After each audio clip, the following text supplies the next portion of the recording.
Ja, ja. Chickie, chickie, chick. Jawel, doe het hoor mensen. Goedenavond. Het is helemaal live ook. Ik zie jullie al komen in de chat. Sander, die gaat nu inderdaad voor de betere optie in zijn tv halen bij de macro. Inderdaad, nou goed idee Sander. Voor de rest kun ik wel een keer de permanent komen om een dikke toeter te roken. Nou, dat mag altijd, want het is uit met de toeters voor mij deze dagen. Het is echt een beetje behoorlijk opgedroogd allemaal. Goed, vandaag mensen wederom wel weer een paar interessante inzichten. Want ik heb zoveel ben ik aan het kijken en zoveel aan het bestuderen. En ik vind ook zoveel correlaties in de shit waar ik dus al mee bezig ben. Terwijl ik heb er zoveel gelezen, zoveel toppen genomen, dat zodra ik dus dingen in het nieuws voorbij zie komen, of weet ik veel wat, of dingen, andere zaken in de geschiedenis, die kan ik dan precies aan elkaar in mijn hoofd linken. En er komen hele bijzondere combinaties uit en waarheden dan uit, of weet ik veel, aanwijzingen. Zo heb ik dus inderdaad iets heel bijzonders ontdekt wat er in de Bijbel staat, bijvoorbeeld wat betreft de eindtijd. Die ook misschien wel eigenlijk de zogenaamde uitverkoren volk van God, zeg maar, oftewel de Joden. Dus precies alles in de juiste context plaatst voor hetgeen wat we dus vandaag ook allemaal zien en vinden. De Israëliërs, de Joden, zeg maar, zoals zij zich tegenwoordig gedragen in de vorm dus van Israël en de terreur die het letterlijk uitspreidt over dus al die naties en volken om zich heen. En in de context van de Bijbel staat er ook in trouwens dat het juist dat volk is wat ook hiervoor gestraft gaat worden. En nou ja, niet dat ik dat per se wil of zo, maar dit gaat natuurlijk helemaal nergens over. Wat bedoel ik dan precies? Even kijken mensen. Dat offensief doorzetten, dan gaan wij overwegen om het verdrag van Camp David op te zeggen. Dat is het vredesverdrag dat nog onder Jimmy Carter is gesloten in de late jaren 70. Dus dat is nogal wat. Dus de spanningen zijn enorm.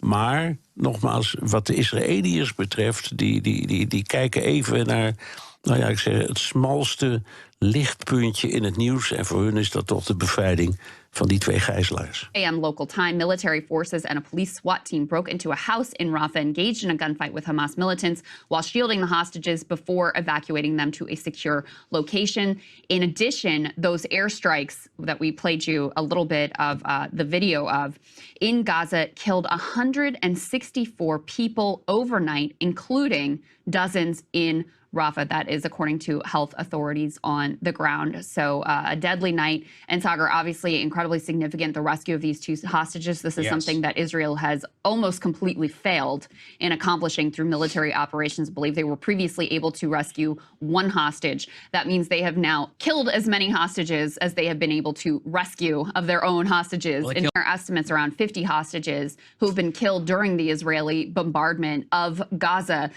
So, you know, a rare success for them in terms of bringing hostages home, but obviously unacceptably high, horrific toll on the civilian population there in Rafah. Yeah, it's very, I mean, this really, I think, is just a continued extension of the Biden policy. And bombing Rafah crossing, that is the place where over 1 million Palestinians have been displaced to, just right there at the bottom of the Gaza Strip. And you can see some of the aftermath of those strikes as people were waking up in the morning. You can see the grief and the horror of those who have been struck, children who have been injured among those who were bombed. And this was something that people have been fearing for a while. Not that Rafah has been a safe place during this war whatsoever, but of course you'll recall, you know, initially attacks were the heaviest in Gaza City. Mr. Prime Minister, let me ask you right away, what's your response to President Biden saying that your response in Gaza has been over the top? I appreciate President Biden's support for Israel since the beginning of the war. I don't know exactly what he meant by that, but put yourself in Israel's shoes. We were attacked, unprovoked attack, murderous attack on October 7th, the worst attack on Jewish people since the Holocaust.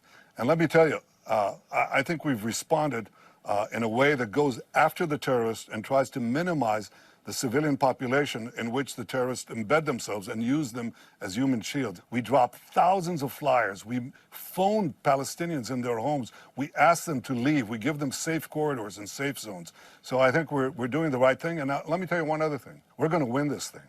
Victory is within reach. But you've had more than 28,000 people killed, according to the Ministry of Health in Gaza. You've had hundreds of thousands that have been forced from their homes. You have a lack of water, a lack of food. Don't you feel a moral obligation to do more, to do something to protect what is seen as to stop what is seen as a catastrophe. I think that any civilian loss, any civilian casualty is a tragedy. And it's a tragedy that is forced upon us by Hamas. But let me tell you something, I'd be cautious with the Hamas statistics. And I can tell you that according to these urban warfare experts and other commentators, we've brought down the civilian to terrorist casualties, the ratio, down below 1-to-1, which is considerably less than... Nou, het mag duidelijk zijn, het is wat je er ook voor vindt. Sowieso. Ik vind het waanzinnig dat inderdaad deze kerel, natuurlijk de president van Israël, natuurlijk alles loopt weg te wuiven en goed te praten. Er is geen manier hoe je dit kan goed praten. Dus die mensen worden allemaal inderdaad nu dan uit hun huizen verdreven en naar het zuiden van het land zogenaamd gedwongen te gaan. Om daar vervolgens, terwijl ze op een kluitje zitten, daar vervolgens beschoten te worden. En wat ik ook al heel significant vind, is dat er dus al 50 vermeende gijzelaars, die ze zo dwangmatig proberen te redden, al zijn omgekomen tijdens dus de acties om ze dus te redden. Oftewel, volgens mij schieten ze een beetje een doel voorbij. En is het natuurlijk allemaal ook tegen de zin in van de meeste Israëli's, die trouwens helemaal geen oorlog willen, wat dan ook. En zo zijn er dus heel veel protesten dus daar ook, in die hele regio. En waar je natuurlijk niks van ziet. Maar goed, waarom zeg ik dit allemaal? Dit is sowieso allemaal een intelligentieoperatie. Dit is nou wel namelijk omdat dit nu helemaal verbonden is met het gedwangmatige eindtijdscenario, waar ook dus de internationale elite behoorlijk mee bezig is om ons ook in een bepaald stramien te duwen. En dit is allemaal in zijn volledigheid natuurlijk opgezet. En nou, ik wilde niet een al te grote samenswering van maken, maar ik vond deze toch wel heel veelzeggend. Want waar komt nou eigenlijk al die terreur vandaan natuurlijk? Even zien. Backroom deals, betrayal, and a war that's lasted almost 100 years.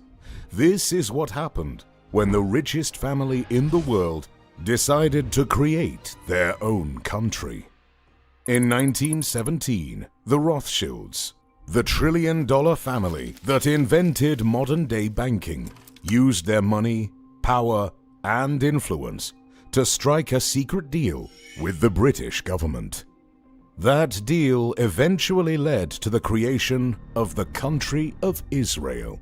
But what makes this story more bizarre is the crazy personality of the man who orchestrated this deal, Lord Walter Rothschild. Walter Rothschild was an enigmatic mega-billionaire with so much money that instead of using horses to pull his carriage, he imported zebras from Africa just to show off. This same billionaire also had a super weird hobby of gathering insects and bugs, eventually amassing over 1 million butterflies, moths, and other insects. The Jews are some of the most intelligent, industrious people in the world. However, for years, the millions of Jews scattered around Europe had been trying to secure a large piece of land to start the country of Israel. But no matter how hard they tried, they got nothing. That was until they linked up with the super rich Walter Rothschild, a man who could change the world with the snap of his finger. By the early 1900s, the Rothschilds were already the most powerful family in Europe. They were so wealthy that they had even given loans to the entire country of France to stabilize the economy. However, aside from their power, the Rothschilds also had a reputation for being extremely ruthless. They wouldn't hesitate to wield their power as a weapon, to bulldoze through their enemies and crush anyone who opposed them. If the Rothschilds wanted something, they better get it, or they'd be hell to pay. Walter Rothschild made the calls he needed to make, pulled the strings he needed to pull, and in 1917, the British government sent Walter an official letter promising to do everything within their power to provide land for the creation of Israel.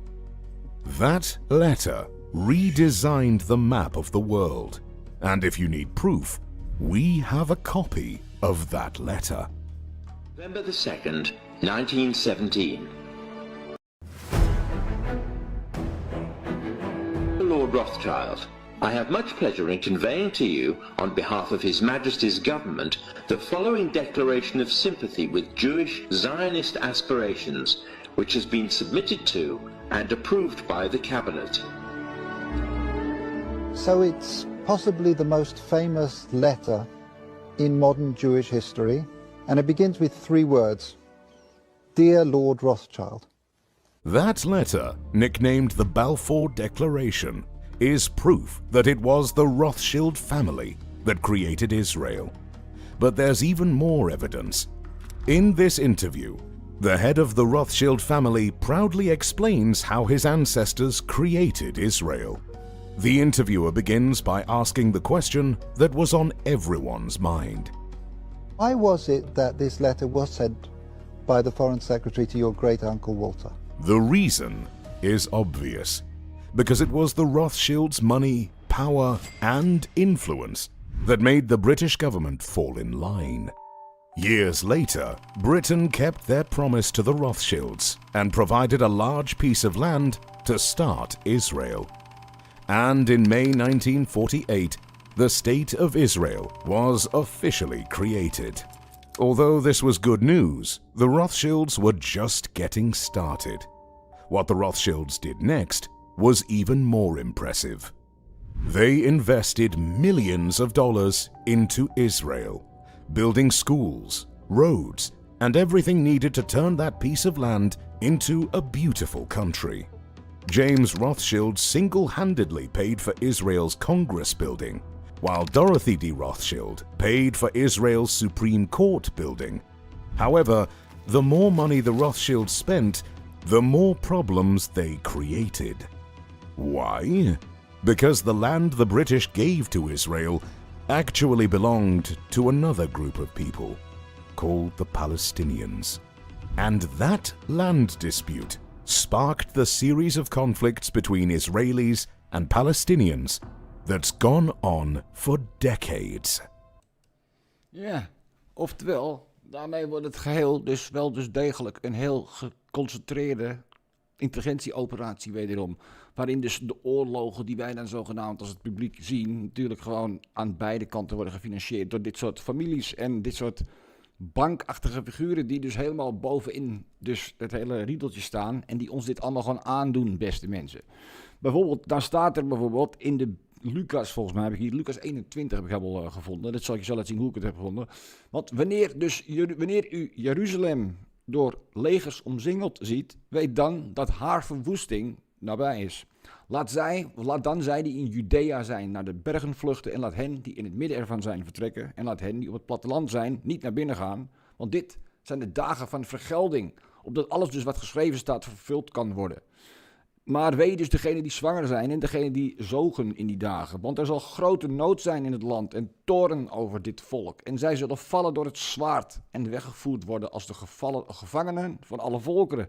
En Jeruzalem zal vertrapt worden door de heidenen, totdat dus de tijden van de heidenen vervuld zijn. Nou, dat kun je op zoveel manieren interpreteren. Nou ben ik natuurlijk helemaal geen Bible scholar, maar ik vond dit dan wel heel veelzeggend. Zeker ook dus hoe dus deze kerel het een beetje uitlegt, zeg maar, die je nu gaat zien.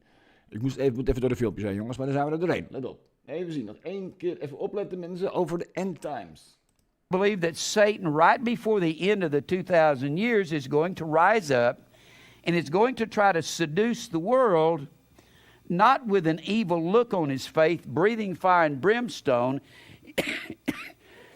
He's going to try to seduce the world with false doctrine, with good words and fair speeches.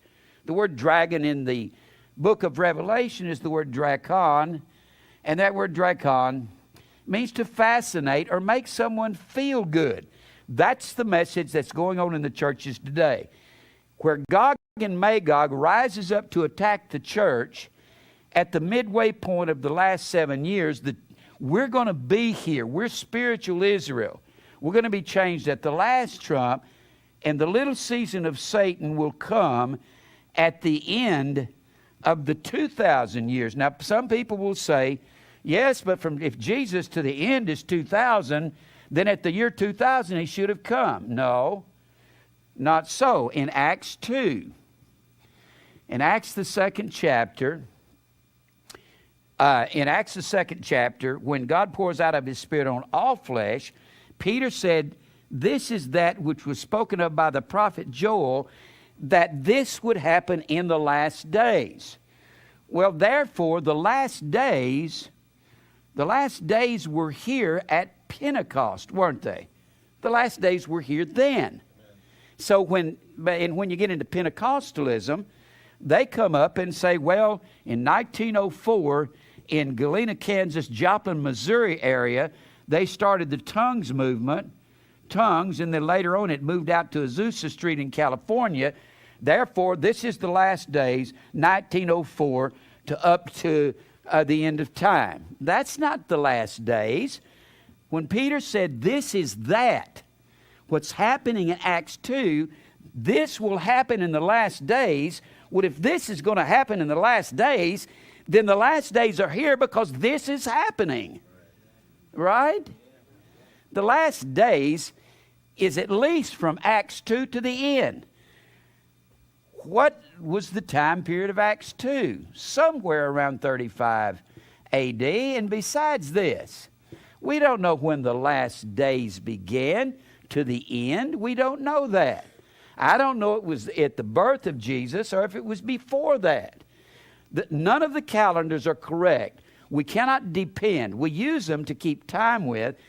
But if we could measure back and find out exactly when everything happened, we might be able to come to a place of pinpointing the end of time. We will not be able to pinpoint the end of time. People ask me all the time, what do you believe about the end of time? Do you believe we're up on the end of time? Do you believe we're close to the end? Yes, I believe that for several reasons. But the one time clock above everything else that I believe we're at the end of time, the main time clock is that I believe you've got literal Israel over here in the Middle East. Literal Israel. Literal Israel. And you've got spiritual Israel. Spiritual Israel. And spiritual Israel is the church. That's those who are circumcised of the heart. Paul told the Philippians, you and I are the circumcision. We are spiritual Israel. But I believe what God is doing with literal Israel, He's using them as a time clock to gauge the prophecies of the end. Now, I've talked about this. God says that He's going to scatter Israel. He scattered them in He scattered southern Judah in 586 BC, there in the 36th chapter of 2 Chronicles. He scattered the northern Israel in 722 21 BC, there in the 18th chapter of 2 Kings. God says, I'll scatter Israel because they go after Baal and the grove, they go after other gods. I'll send the sword, the famine, the pestilence. Then I'll send the beast, which is Babylon, Persia, Greece, and Rome, and I'll scatter Israel. God has had Israel scattered. Here's the main key. God has Israel scattered, and particularly Jerusalem, from 586 BC all the way up until May 14th, 1948. And I believe that's the key. When Israel becomes a nation again, the Scripture says concerning Israel falling, well, look at it one more time. Look at this. Israel falling by the sword in Luke 21. Luke 21. They'll fall by the edge of the sword in Luke 21 and 20. Luke 21. When I used to travel as a young preacher in the 60s, all over the country, and somebody would ask me to teach on prophecy, and I would teach on prophecy, this was my key verses that I used, and I don't believe there's anything that pinpoints the end of time as much. When people say, are you going to teach on Revelation about the end of time? What about Daniel? I don't believe there's verses in the Bible that pinpoint the end of time more on target than these verses, Luke 21, 20 through 24. These were and always will be the key verses. When you boil it down to just a few verses, these are key verses concerning the end of time. In verse 20, when you shall see Jerusalem compassed with armies, then know that the desolation thereof is nigh. How long has Jerusalem been encamped by armies? Well, up until 1967, the Six-Day War from June 5th through June 10th, that was the Six-Day War. And up until that time, that's when they threw out the Jordanians, and that's when they regained Jerusalem for the first time since 586 BC. And you will say, but during the days of Jesus, they had control of Jerusalem. No, they didn't. Rome had the control of Jerusalem. Rome ruled them. They have never been in control of Jerusalem until 1967. They were declared a nation May the 14th, 1948, for the first time in 2,600 years. And it was 1967 that they received the temple site back and received the control of Jerusalem back, since Nebuchadnezzar carried him captive in 586 BC. Now let's just read the rest of this. When you shall see Jerusalem... Ja, nou goed mensen, dat dus. En zo fietsen we rustig door die Bijbel heen. Even kijken waar ik was. Nou had hij het bijvoorbeeld over dat Gog en Magog. Want waarom laat ik dit nou zien? Want het is namelijk zo dat de volkeren, wij, de Europeanen, stammen af van Jafet en zijn bijvoorbeeld gerelateerd aan bijvoorbeeld een Gog of Magog of wat dan ook. En ik heb dus een beetje helemaal lopen uitzoeken wat het nou precies is in ieder geval. Nou is het zo dus er staat er hier bijvoorbeeld, wanneer dus de 1000 jaar voorbij zijn, zal Satan dan uit zijn gevangenis worden losgelaten. En hij zal uitgaan om de volken te misleiden die zich in de 4 hoeken van de aarde bevinden. Gog en Magog doet hij dat. Om hen dus te verzamelen voor de strijd waarvan het aantal is als het zand van de zee. Maar je moet je voorstellen dus dat wij, of dat wij Gog en Magog zijn dus de volkeren die misleid worden om dus daarmee te worden verzameld om te strijden tegen dit Camp of Saints of wat dan ook. Tegen dus dat heilige zeg maar rijk of die stad. En dat is weer precies dus waarvan wordt gezegd dat dit bij de Noordpool is. Zelf heb ik natuurlijk het idee en de behoefte gekregen om naar de Noordpool toe te trekken. Maar wel met de ingeving of inspiratie daar dat een soort bevrijding te vinden is. In de vorm van een hogere wereld of de toegang daartoe. Of de bewustwording van dus de intelligente creatie achter God of wat dan ook. Niet vanwege een strijd die daar gevoerd zal worden. Daar heb ik dus iets heel interessants over gehoord sowieso. Dat is namelijk via het kanaal zeg maar van... ik heb daar gisteren ook een video over geplaatst. Over, dat was speciaal voor Shelley, geloof ik heet ze. En dat is van het kanaal, eventjes denken, dat is, Question the Narrative. Question the Narrative, oftewel, wees kritisch op het verhaal, toch? Het mainstream verhaal in die zin. En zo hebben hun een hele theorie ervan gefabriceerd. Wat ik ook wel interessant vond, is namelijk over dus zogenaamd het feit dat de Noordpool zich verplaatst natuurlijk, geografisch gezien, toch? De Noordpool is zeg maar zwervende. Nou wil ik dat sowieso niet echt aannemen vanwege dus alle wetenschappelijke dingen die ik zelf heb ondervonden. Maar als het nu eenmaal het mainstream misleidende verhaal is, wat is dan de reden waarom ze dat dan zou zeggen en waarom ze dat dan zou stellen? En nou is het dus zo dus dat de Noordpool inmiddels is verplaatst tot eigenlijk meer in een regio in Siberië, zeg maar. En is het dus eigenlijk wat meer toegankelijk geworden, zogenaamd, volgens dus deze statuten, voor dus de mensheid om dat te bereiken, zeg maar. En zo staat er bijvoorbeeld ook, ze trokken bijvoorbeeld over de breedte van de aarde en omsingelden daar dan het kamp van de heilige en de geliefde stad. En het grappige is dat ook deze geliefde stad, of deze kamp van heiligen, dat wordt eigenlijk als een soort floating city, oftewel een zwevende stad wordt dat eigenlijk gezien. Als een soort stad van goud, of weet ik wel, de Garden of Eden, noem het dan maar op, een heel wonderlijke plek. Wat zich dus eigenlijk altijd heeft gecentraliseerd rondom de Noordpool. Natuurlijk een gebied waar wij niet mogen komen. Maar als we er wel hadden mogen komen, dat we er dus bewust van geweest zijn. Dat dit inderdaad in zijn geheel, de hele wereld gewoon, dus deze tuin van Eden eigenlijk is. En dat zullen we dus ook merken wanneer we dus naar het centrum zouden trekken. Dat wij dus wederom weer worden opgeladen of regenerated in ons leven, zeg maar. Dus dan kunnen we eindeloos blijven doorleven. En zo is het dus zo. Dus dat kun je weer vinden in de Emerald Tablets. Dus dat er bijvoorbeeld over wordt gesproken over de Halls of Amenti. Die zouden zich zeg maar binnen in de aarde bevinden. Maar dat is ook exact waar wij ons bevinden.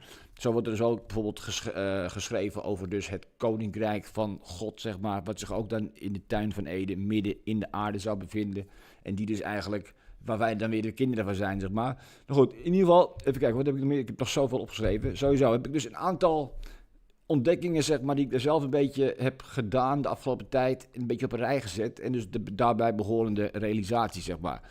Want, zoals ik al op de achtergrond laat zien de hele tijd, is er bijvoorbeeld, nou, je hebt zoiets als de Yahweh's terrarium, zeg maar. Oftewel, dit is het Flat Earth model zoals ik het dan in mijn hoofd heb, met het firmament erboven, noem het dan maar op. Dit is namelijk exact een beschrijving trouwens, die door Rob Skiba is gemaakt. Die is inmiddels overleden dan, maar hij is dus door deze Amerikaan gemaakt, geloof ik, is het Amerikaan, ja. En hij is dus ook dan helemaal into een soort Christian view, maar ook helemaal van de Flat Earth trouwens. Het model heeft hij helemaal gegenereerd, zeg maar, op basis van dus Genesis. En hoe dus, wat ik wel, op basis van überhaupt de Bijbelse scripties, hoe dat dan allemaal wordt beschreven, de aarde, zeg maar. Zo ziet de aarde eruit volgens de Bijbel. En zitten wij dus inderdaad in een soort gesloten systeem en alles.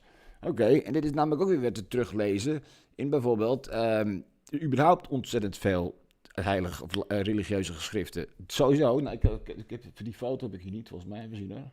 Misschien kan ik de foto even oproepen, want er is namelijk zoiets, ja, ik kan het wel even oproepen, let op. 1 seconde mensen, doe ik even heel snel. Even een dat mapje, want er is namelijk een foto, het is heel veelzeggend, dus dit is eigenlijk door alle tijden heen, van allerlei volkeren wereldwijd, gescheiden in tijd, locatie, noem het dan maar op, en hun wereldbeeld, wat zij dan hadden vastgesteld, nadat ze dus voor hun de wereld hadden verkend, en weet ik veel wat zij dan konden vaststellen uit zeer oude tijden, en hoe ziet dat er dan uit? Dat ziet er zo uit, even zien, juist hem. En wel even deze kant op graag, oftewel, dus we hebben hier nou, een klein overzichtje. Viking, de Babyloniërs, noem het dan maar op. De oude Grieken, de Navajo, de Indianen. Nou, noem het dan maar op. Je ziet sowieso al die volkeren wel staan. Die hebben allemaal een soort idee dat wij hier inderdaad in een soort overkoepeling, inderdaad een bol voor de helft gevuld met water. En in ieder geval met een firmament erboven, zoals je ziet. Ze hebben allemaal inderdaad een bolletje, of althans een koepel eroverheen. Behalve dan de middelste hier, de NASA. Die trouwens een volledig CGI-achtige, weet ik veel, realiteit ervan maakt. Daar is helemaal niks van waar natuurlijk. Maar goed, even zien. Ik ga het fotootje even weghalen. En helemaal op de achtergrond zie je natuurlijk ook bijvoorbeeld de toren van... Ik zal deze even weghalen trouwens. Even zien hoor. Deze gaat ook weg, ja. Op de achtergrond, mensen, zien we de toren van Babel. Dat is een van de oudste verhalen uit de Bijbel. En daarnaast ook, heel interessant, is dat ook weer een verhaal wat ik dus zelf ook ben tegengekomen in de geschiedenis. En heeft ook helemaal te maken met misschien wel ons Nederlanders. Want de oudste, terwijl het verhaal van die toren van Babel... Deze toren van Babel is gebouwd door een volk wat dus één taal sprak. Toen dus de hele wereld nog één taal sprak. Dus de oudste taal op de wereld is dus de taal die gesproken werd in de tijd van de toren van Babel, zeg maar. Het was de taal die dus over de hele wereld heersend was en iedereen sprak deze taal. En dit is de zogenaamde goedentaal of godentaal, later verbasterd. Dus, en dat is rechtstreeks uit het Oeralinda-boek, beste mensen. Dat heb ik vorige keer ook al voorgelezen, een heel klein stukje. Toen Ralda dus de kinderen gaf aan moeders van het menselijk geslacht, legde hij ene taal in aller tongen en op aller lippen. Dit geschenk had Ralda aan de mensen gegeven, opdat zij elkander daarmee kenbaar mochten maken, zeg maar. En nou, het is uiteindelijk dus de godentaal geheten. En zodra er onder onze halfzusteren en halfbroederen bedriegers opkwamen echter, die zichzelf dus voor dienaren van des goeds uitgaven, is dat wel daar dus anders geworden. De bedriegelijke priesters en de boosaardige vorsten, die altijd tezamen hulden, wilden naar willekeur leven en buiten dus de wetten van het goede handelen. En zo hebben zij dus vele talen uitgevonden als het er staat te zijn. Daardoor kan het ene volk het andere volk dus evenmin verstaan als de koe, de hond en de hond. Het schaap doen we het al, of de wal doen we het al op. Daarnaast heb ik dus in de geschiedenis gevonden natuurlijk dat de taal die dus werd gesproken door de goeden, of deze godentaal zeg maar, die werd vooral gesproken door de oude slaven. En dat zijn namelijk dus de slaven, zeg maar, en dat heb ik niet over de Slavonische rassen of wat dan ook. Ook in het Oeralinboek vinden we terug dat vroeger er zoveel slavenvolken waren. Dus wat waren nou precies de slaven? Nou, daar ben ik dus ook helemaal achter gekomen sowieso. Dus dat is de oude benaming voor de Hollanders, de reuzen, niet alleen de Hollanders, maar ook de mensen van bijvoorbeeld Rusland en dergelijke. Die hele regio hier. En wat ik trouwens net toch wou zeggen over het Siberië inderdaad, dat is wat vroeger bekend stond als Tartarië onder andere. Of Tartarije, noem het over op. Daar kom ik zo meteen op terug trouwens. Even zien. Want ik heb namelijk nog meer. Ik heb sowieso nog een filmpje over, die moet ik ook nog even laten zien trouwens. Het zijn toch weer die Hollanders. Nou, het zijn weer die Hollanders gebleken inderdaad. De slaven dus. En nou, in ieder geval, nou wordt er dus ook gesproken, even kijken, dat moet ik hier ergens eventjes, hier heb ik het ergens staan geloof ik, dat was ook iets heel vets. Even zien hè. Ja. Ik heb weer, nou, waar ik dus nu doorheen aan het bladeren ben, is trouwens mijn laatste Substack artikel, waarin ik dus al deze informatie heb verzameld. En dat is al een ongelofelijke bak informatie, maar ik zal het jullie nooit allemaal kunnen voorlezen. Maar goed, maakt ook verder niet uit. Even zien, ja, dat heb ik ook nog niet gehad, ja, prima. Even zien, de slaven, de reuzen en onze werkelijke menselijke voorouders dus in de vorm van de antieke oude Friezen of Ariërs. Diegene uit Xitië, een volk wat ook wel dus in de geschiedenis wordt beschreven als de Katten of de Kati. Het zijn dus de familieleden of verwanten en nazaten van dus de originele stammen die worden besproken in het Oeralindeboek mensen. Want er zijn meerdere dingen te vinden dus waar het blijkt dus dat bijvoorbeeld ze hebben het oude Griekenland gesticht of ze zijn dus destijds ook in het oude India, de oude regio in Assyrië en Irak en alles. Dat is er allemaal prima terug te lezen. En nogmaals, deze boeken, of dit boek is minstens net zo oud als dus sowieso de oudste geschriften die we hebben in onze moderne tijd. En nogmaals, spreken over een nog veel oudere tijd. Omdat ze namelijk in het boek allerlei zaken hebben vastgelegd die dus vroeger bekend waren. Net zoals dat ik dus tegenwoordig ook dus eigenlijk de geschiedenis van vroeger bekijk wat er destijds geschreven is. En nou ja, heel bijzonder inderdaad hoe men er destijds over dacht. Of wat er destijds dus bekend was. Iets wat tegenwoordig natuurlijk vandaag de dag allemaal wordt afgeschreven als een absolute, weet ik veel, niet waar of zo. Goed, iets over de Noordpool. Even kijken hoor. Let op. Dus het Noordpoolgebied is ook de thuisbasis van de tuin van Eden. Waarover wordt gesproken in Genesis. Eden bevindt zich recht onder de berg Zion. Oftewel de Rupes Negra. Er is ook een klasse van grote engelen die daar in een grote stad wonen. Samen met grote dieren zoals de wollige mammoet. Dit alles is tot op de dag van vandaag ook nog steeds aanwezig. Bewaakt door een vurig zwaard, zoals vermeld in Genesis 3:2-4. En hij verdreef de mens en plaatste ten oosten van de tuin van Eden de cherubs en het vurige zwaard dat zich heen en weer bewoog om de weg naar de boom des levens te bewaken. De Noordpool bevindt zich precies in het midden van onze platte aarde. Dus de tuin van Eden en de berg Zion zijn letterlijk het centrum van de aarde. Even zien hoor. En dan heb ik hier nog... even zien, wat is dit? Oftewel, dat zijn ook allemaal weer verwijzingen dus naar wederom een staat van zijn hier in de aarde. Wij zitten in de aarde en welke oude... Sowieso, hele oude geschriften zijn er nog allemaal. Welke oude vertellingen zijn er allemaal?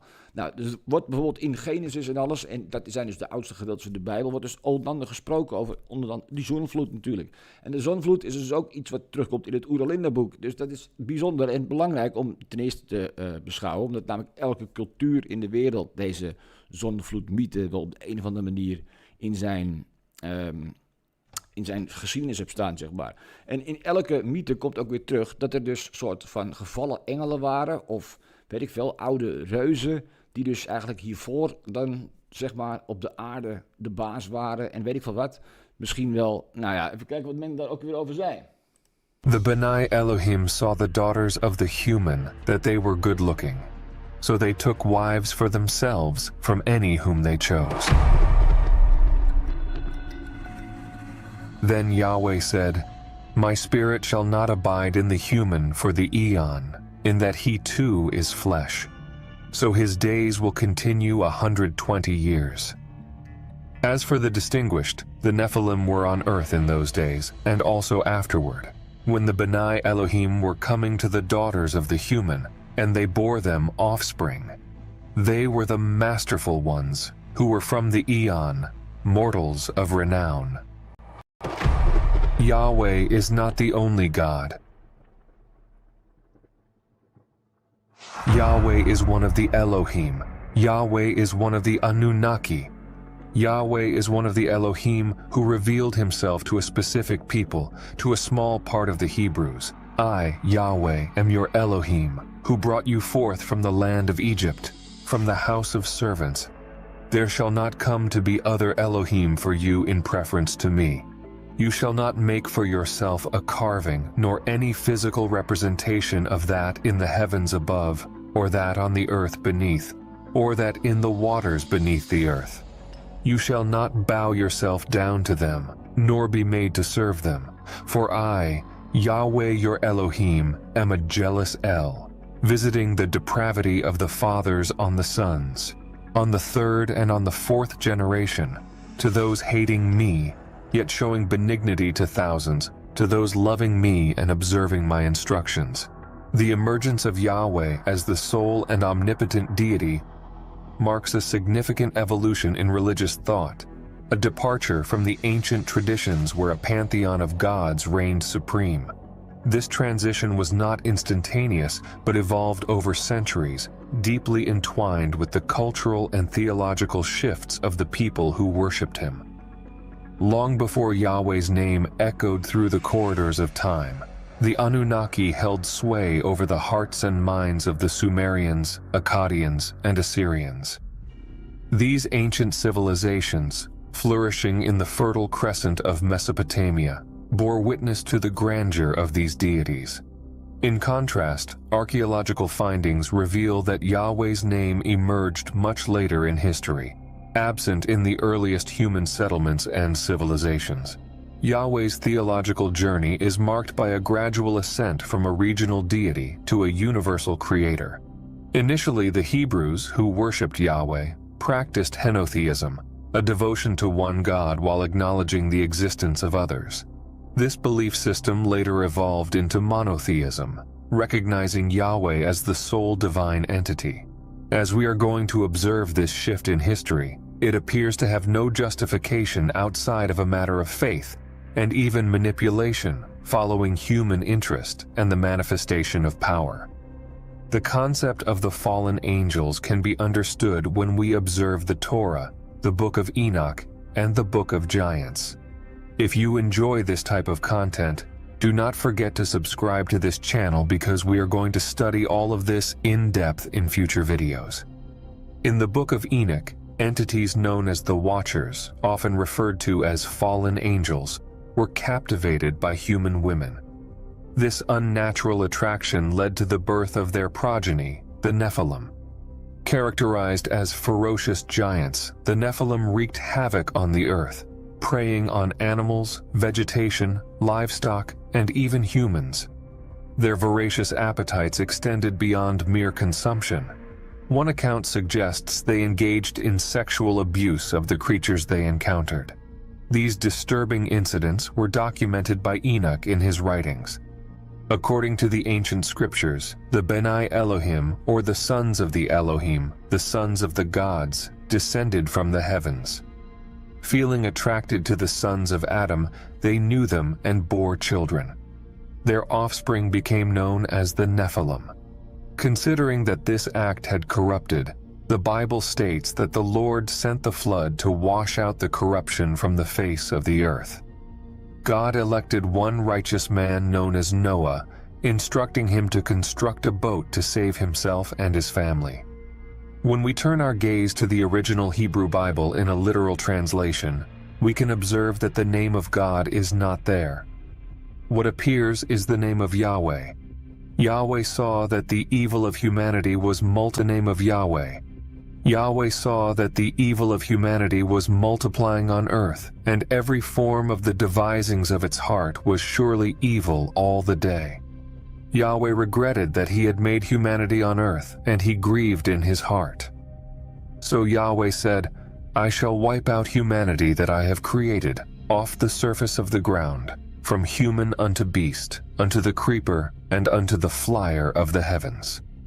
For I regret that I have made them."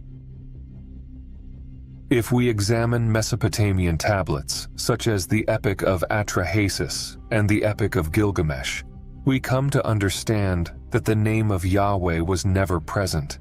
His name had not yet been pronounced or even discovered in historical and archaeological records. The name of Yahweh is a later imposition in the so-called sacred writings. In Mesopotamian tablets, we would never encounter the name of Yahweh in the context of creating humans. This task is consistently attributed to Ea or Enki and his sister Ninmah. It is necessary to clarify that the name Ningish-Zida is a conclusion drawn by Zechariah Sitchin, using other myths and Mesopotamian tablets as sources. The same conclusion of Sitchin's can be cited when examining the account of the Great Flood. According to Sitchin, the flood is caused by the passage of the planet Nibiru. The reasons for Sitchin's conclusion can be observed in the Anunnaki Secrets Revealed video series. It is not my intention to provide you with another instance of faith or belief. This is not the reason that this channel exists. I'm here to share information and knowledge with you. Armed with this knowledge, you can draw your conclusions and form your opinions. In the Atrahasis epic, the great deluge that devastated the earth is attributed to the power and fury of Enlil. Initially, the gods relished the reprieve that human labor provided. However, as time passed, human activities grew louder, disrupting the tranquility of the divine beings. Among them, Enlil found himself particularly vexed by the incessant noise emanating from the human world. In an attempt to mitigate this disturbance and reduce the burgeoning human population, Enlil unleashed a series of calamities. A severe drought, followed by widespread disease, and then a crippling famine. Each time these afflictions struck, the people turned in desperation to Enki, the deity responsible for their creation. Enki, compassionate and wise, guided them through these crises, advising them on alleviating their hardships and restoring the earth to a state of balance and fruitfulness. However, Enlil's patience reached its limit. Overwhelmed by the unceasing commotion, he convinced his fellow deities to execute a more drastic plan, a catastrophic flood designed to eradicate it entirely. Amidst this looming disaster, Enki felt a profound empathy for Atrahasis, a loyal and sagacious servant. Heeding his compassion, Enki discreetly informed Atrahasis about the impending deluge. He instructed him to construct an ark, a vast vessel that would ensure the survival of Atrahasis and his family. Additionally, Enki advised him to bring pairs of every animal species aboard the ark, ensuring the preservation of life in the face of the impending annihilation.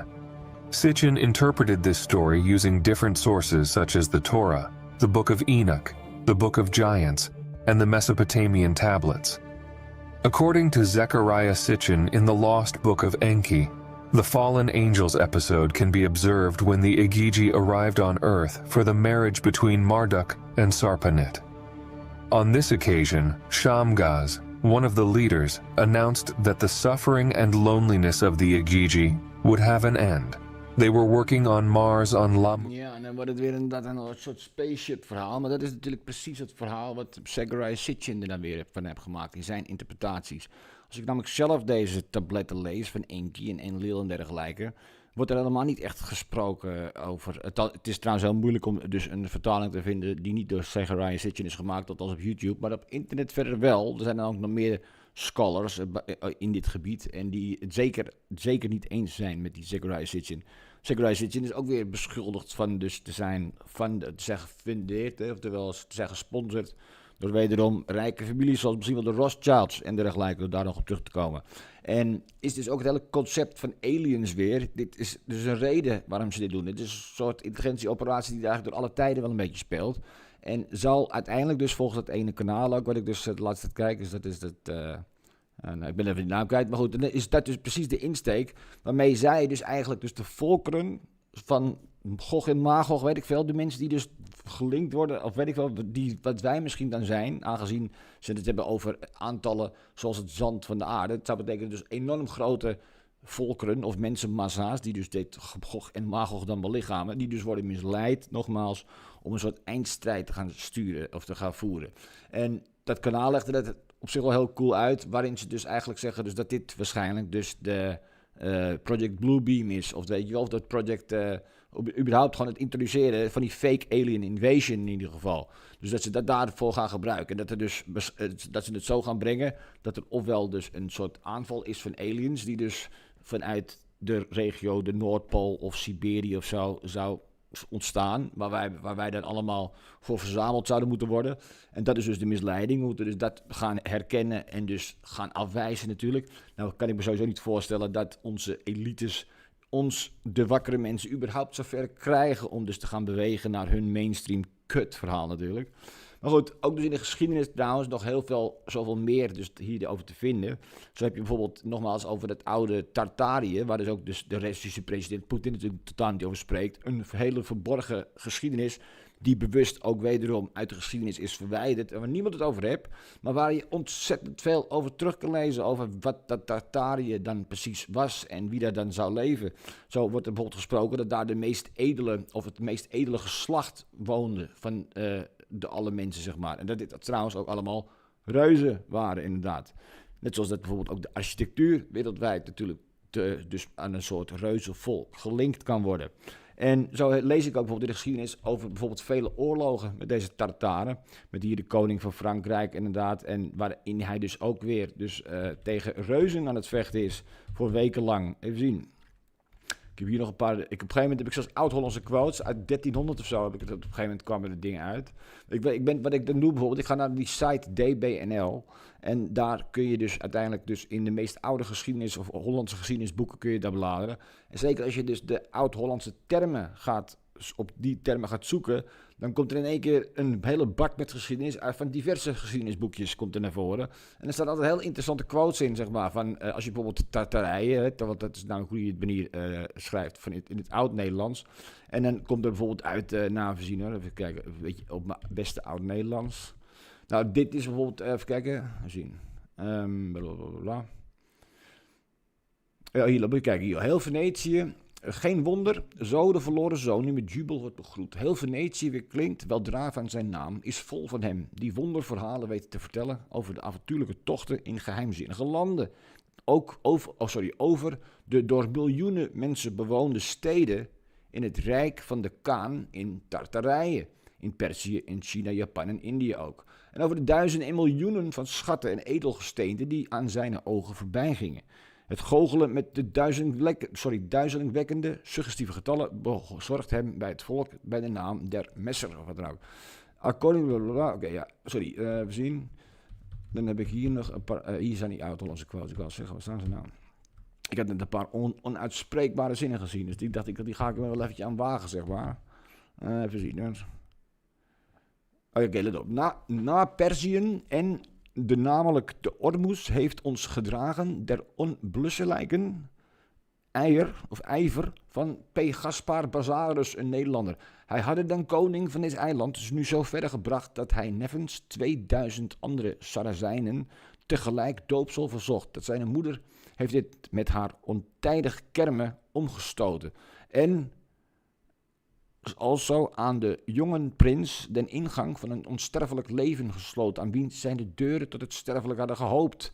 Het rijk van Mogor, wiens koning wel den machtigste is van heel Indië, want hij 1 miljoen goud ter weke inkomen heeft en wel 50.000 olifanten en 300.000 peerden en 900.000 voetknechten te velde brengt. Blablabla. Even kijken, wat heb ik hier nu weer staan? Dat is ook wel grappig. Even zien. Oh ja, let op. En enige tijd daarna kwam ook tijding van de heer van Hoorn, die in gezantschap naar de keizer van Tartarije, oftewel de grote Cham, dat weet je, Cham, Kaan, weet ik veel wat, dat wordt gezien als de opperste van de wereld, de zoon van God destijds in de meest oude geschriften. Dan wordt er gezegd dus over de grote Kaan, of de, weet ik wel, dus dat is Genghis Khan en dergelijke, of Kublai Khan, dus is kleinzoon geloof ik. Maar die stammen uit de 12e eeuw. En de verhalen die ik nu dus eigenlijk breng, zeg maar, die zouden gaan over de grote Cham of iets dergelijks. Oftewel, het is dus letterlijk de zoon van Noach, dus uit hele oude tijden. En bestrijkt ook dat hele gebied. En het is natuurlijk een geschiedenis die men maar al te graag wil uitwissen natuurlijk voor ons waarheidszoekerij. Of überhaupt voor de mainstream mens die natuurlijk van deze shit helemaal niet weet. En het ook niet komt te weten, omdat de mainstream het dus nog nooit zal vertellen. Die zal ze alleen maar blijven voeren met dus de dagelijkse waanzin wat Israël en dat soort shit betreft. En het gewoon onderaan de streep uitspelen van een van tevoren ongelooflijk geconstrueerd verhaal. We worden in de maling genomen. Dus laat je dus vooral niet in de maling nemen. Laat je dus ook vooral niet bang maken en helemaal niet mobiliseren om dus een deel te nemen aan deze wereldwijde intelligentieoperatie. Laten we dat in ieder geval alvast stellen. En dan gooien we sowieso al roet in het eten van allerlei revelations en moeilijkheden. Even zien. Nou ja, ik ga het hier denk ik wel eventjes bij laten eigenlijk. Even zien. Ja, nou, ik weet wat ik uiteraard ga doen. Ik maak er uiteraard weer een mooie samenvatting van een mooie spiritual life, waarin ik het gewoon eventjes, weet ik veel, allemaal uitkraam, hoe ik het precies had willen uitkramen, wat ik dan uit die oude teksten haal en dergelijke. Want er is zoveel om op te noemen. Wil je het alvast lezen? Dat kan. Ga naar mijn Substack, oftewel Chris' Substack. Dat is eigenlijk chrisvolgers.substack.com. En daar staan dus bij dit artikeltje heet de 10 bijzondere vondsten. Nou heb ik er zeker niet 10 genoemd, maar ik heb er nog zoveel om op te noemen. Maar ja, dit is een heleboel voorleeswerk. En dat is voor jullie nu niet interessant. Natuurlijk had ik een beetje willen ondersteunen met beeldmateriaal. En dus weer voor de volgende keer, beste mensen. Voor nu vind ik het meer dan mooi geweest. Even kijken of ik toch... Oh, trouwens, ik weet niet of ik nou een eindschermpje heb. Want ik heb namelijk mijn computer... Althans, ik heb de servers, weet ik wel, die harde schijven hier daar verplaatst. Noem het dan maar op. Weet ik wel, intern geswitcht. En volgens mij is dat niet helemaal goed gekomen qua einddingetje. Even kijken hoor. Volgens mij niet. Even zien. Eind. Nee, dat zal wel niet. Nee. Nou, dan... hoe doen we het dan? Nou, dan doen we het gewoon zo. Dan gaan we terug naar het startscherm, ja. Oftewel, de mazzel dus.